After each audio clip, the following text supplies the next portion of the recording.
Halo semuanya, berjumpa lagi dengan saya Nyokro Mukti Wijaya. Pada kesempatan kali ini, kita akan belajar tentang potensi dan persebaran sumber daya hutan di Indonesia.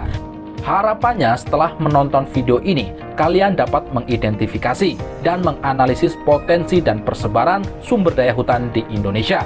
Maka dari itu, simak video ini dengan seksama.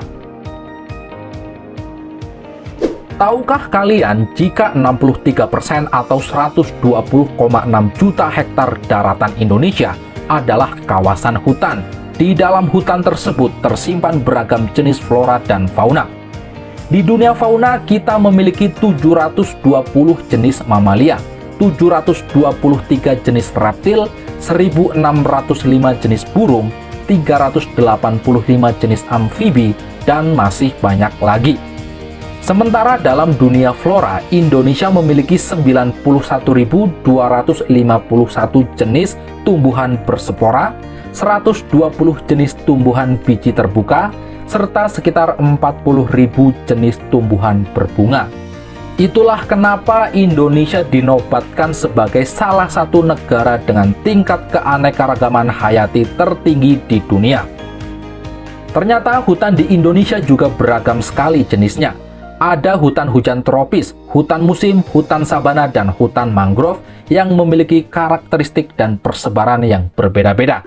Jenis hutan yang pertama adalah hutan hujan tropis. Ciri-ciri hutan hujan tropis adalah berada di wilayah sekitar garis khatulistiwa atau disebut wilayah tropis, memiliki curah hujan dan kelembaban udara yang tinggi, dihuni oleh tumbuhan berdaun lebar yang selalu hijau dan rapat sepanjang tahun, sehingga sinar matahari sulit menembus dasar hutan.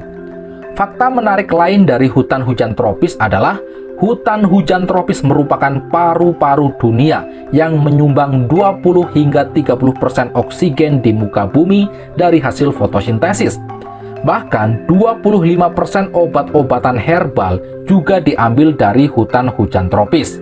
Tahukah kalian, Indonesia adalah negara dengan hutan tropis terbesar ketiga di dunia, setelah Brazil dan Kongo dengan luas sekitar 126 juta hektar.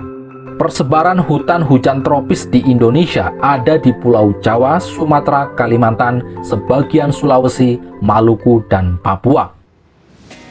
Jenis hutan kedua adalah hutan musim. Ciri-ciri hutan musim adalah vegetasinya sedikit, hanya didominasi kayu keras seperti pinus, jati, ketapang, dan sengon.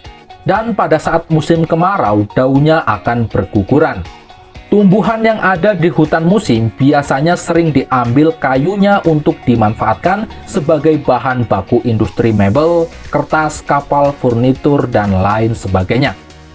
Persebaran hutan musim ada di Jawa Timur, Jawa Tengah, Sulawesi Selatan, dan Nusa Tenggara. Jenis hutan yang ketiga adalah hutan sabana. Ciri-ciri hutan sabana yaitu berisi vegetasi padang rumput, berisi tumbuhan besar yang jarang seperti palem dan akasia, memiliki suhu yang hangat karena curah hujan relatif rendah. Karena penampakan hutan sabana yang cukup unik dan mempesona, hutan sabana seringkali dimanfaatkan sebagai tempat pariwisata. Di Jawa Timur kita punya hutan sabana di Taman Nasional Baluran yang juga dijuluki sebagai Afrika Van Java. Di sana kita bisa melihat burung merak, rusa, dan kerbau liar. Atau kita juga bisa mengunjungi hutan sabana di Taman Nasional Komodo di Nusa Tenggara Timur, sembari melihat kadal raksasa satu-satunya di dunia, yaitu komodo. Ya, persebaran hutan sabana di Indonesia memang cukup terbatas. Hutan ini paling banyak ditemukan di daerah Banten, Jawa Tengah, Jawa Timur, dan Nusa Tenggara. Jenis hutan yang keempat adalah hutan mangrove. Ciri-ciri hutan mangrove ini adalah didominasi oleh tanaman bakau atau mangrove, berada di perairan payau, dan tentunya berada di pesisir pantai. Maka dari itu, hutan mangrove memiliki fungsi untuk melindungi pantai dari abrasi, bahkan tsunami. Indonesia adalah negara dengan hutan mangrove terluas di dunia.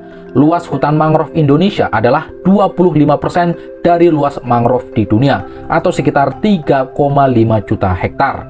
Hampir setiap pantai di Indonesia memiliki hutan mangrove. terutama di pesisir barat dan timur Pulau Sumatera, sepanjang pesisir Kalimantan, pantai utara Jawa, Sulawesi, pesisir barat Papua, Bali, dan Nusa Tenggara. Demikianlah pembahasan mengenai potensi dan persebaran sumber daya hutan di Indonesia.